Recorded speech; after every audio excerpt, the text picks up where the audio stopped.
Hola, ¿qué tal compañeros docentes? Su servidor Estrella Baeza Valencia les hablará sobre un autor muy importante en la educación. Se trata de Alexander Neil Summerhill. Comenzamos. Alexander Neil Summerhill fue un educador progresista y fundador de la Escuela de Summerhill en 1921. Nació el 17 de octubre de 1883 y murió el 23 de septiembre de 1973. Fue considerado como uno de los centros pioneros de la educación en libertad. Este personaje estaba muy inspirado en las ideas de Freud y Wilhelm. Postuló como una pedagogía libertaria. Sus ideas se divulgaron gracias a su obra de Summerhill, un punto de vista radical sobre la educación de los niños. También fue un autor de Hijos en Libertad y Libertad, no libertinaje. El hecho de que los niños dispongan de un amplio margen de autonomía y libertad no implica que en la escuela reine el libertinaje. La libertad es aquella que no supone un abuso de los derechos ajenos, va asociada al respeto y responsabilidad. Lo fundamental para Neil es el equilibrio emocional, como factor clave para que los niños se hagan personas felices y tengan el objetivo de la educación. Podríamos decir que cuando un niño es emocionalmente sano, podría enfrentarse al futuro a lo que quiera hacer. Neil creía que era más importante el desarrollo adecuado de las emociones que el adelanto intelectual. Neil también se oponía a la represión sexual y a la imposición de valores puritanos estrictos. Para él, denostar el sexo y la sexualidad era denostar la vida. El niño es aquel que se autocontrola, sin que esto suponga ningún tipo de represión.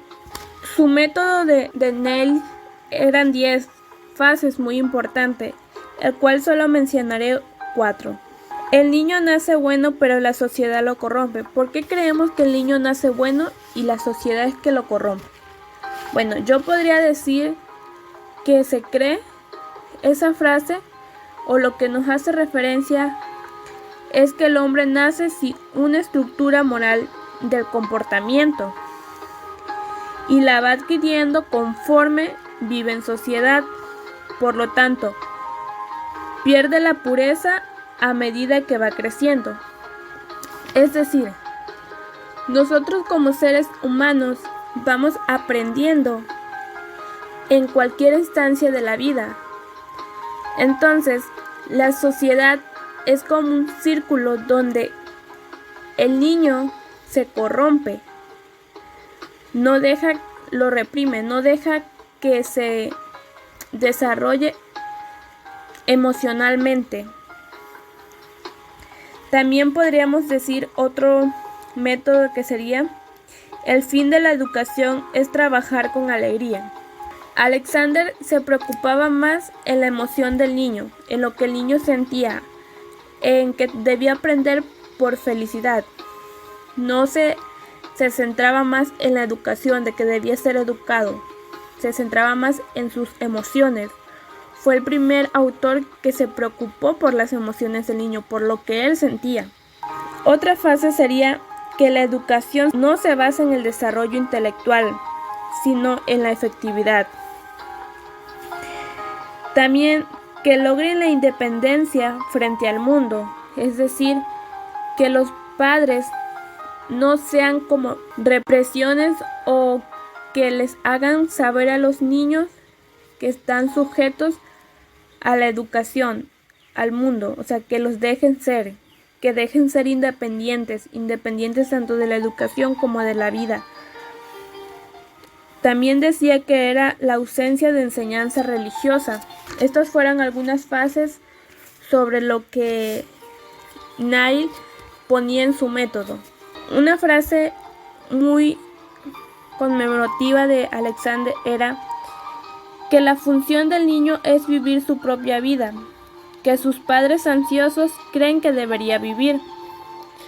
Es decir, ellos debían tener la libertad, pero más no libertinaje. Debían ser libres, pero con condiciones. Debían hacer cosas o estar educados conforme se iba aprendiendo, conforme se iba cambiando las cosas del mundo. Es decir, los niños no podían estar reprimidos a los padres. Una cosa era libertad y otra cosa era libertinaje. Así que esto era lo que Alexander nos decía en su metodología. Él se preocupó mucho y fundó una escuela donde puso como que a prueba a sus alumnos, y él se implementó ahí lo que era la emoción, o sea, lo que el niño sentía. Bueno, con esto podríamos concluir sobre ese autor y cuáles fueron lo que nos aportó y nos sigue aportando este personaje en la educación actual. Gracias por su atención prestada.